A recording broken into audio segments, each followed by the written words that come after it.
ప్రైజ్లాడ్. మన ప్రభు యేసుక్రీస్తు నామములో అందరికీ ఉదయకాల సమయమున శుభాభివందనలు తెలియజేసుకుంటున్నాను. ఈ దినం దేవుడు గొప్ప వాగ్దానం చేత మన అందరూ కూడా నడిపించబోతున్నాడు. చూద్దాము. అది కీర్తనల గ్రంథము 52వ కీర్తన 9వ లేఖనాన్ని మనం చదువుకున్నాం. నీ నామము నీ భక్తుల దృష్టికి ఉత్తమమైనది. అవును, ప్రభువులు వారు స్పష్టంగా తన నామమును గూర్చి ఈ దినమున మనతో మాట్లాడుతున్నారు. ప్రభు అయిన యేసుక్రీస్తు నామము అన్ని నామముల కన్నా ఉన్నతమైన నామం. అదే ఉత్తమమైన నామం. ఆయన నామము తన యొక్క భక్తుల దృష్టికే ఉత్తమమైనది. తన యందు ఎవరైతే భయభక్తులు కలిగినటువంటి జీవితాన్ని జీవిస్తారో, ప్రభువుకు నేను, నాకు ప్రభువు అనే భయము, భక్తి మరి సార్వత్రిక సంఘములలో విశ్వాసులలో ఏ దినమైతే ఉంటుందో అప్పుడు ప్రభు యొక్క నామము ఉత్తమమైనది. ప్రియమైన దేవుని బిడ్డలారా, నీవు నేను మనము ఆ రీతిగా ఉన్నామా?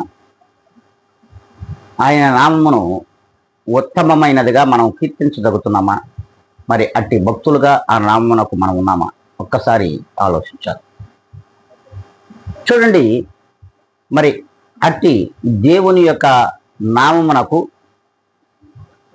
మనము భయభక్తులు కలిగి ఆ నామమునందు ఉంటే ఆ నామమే మనకు ఉత్తమమైనదని దేవుని వాక్యమే సెలవిస్తుండగా, ఆ రీతిగా మనం ఉందాము అనుకుంటే అందరం కూడా తలలు ఉంచుకుందాం. భయభక్తులు కలిగి ప్రార్థనలో ఏకీభవిద్దాం. మహాపరిశుద్ధుడా, ప్రేమ కలిగిన, కృప కలిగిన, జాలి కలిగిన మా తండ్రి,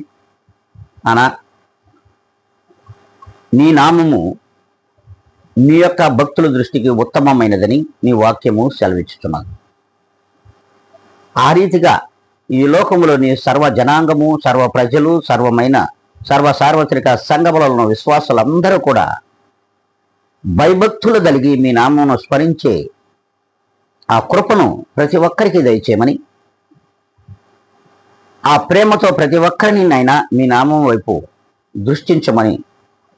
దృష్టించేలాగున నాయనా మీ వైపు తిప్పుకోమని బ్రతిమలాడుకుంటూ, జీవాధిపతి అయిన యేసుక్రీస్తు నామములో నన్ను నేనుగా అతి మిక్కిలిగా తగ్గించుకొని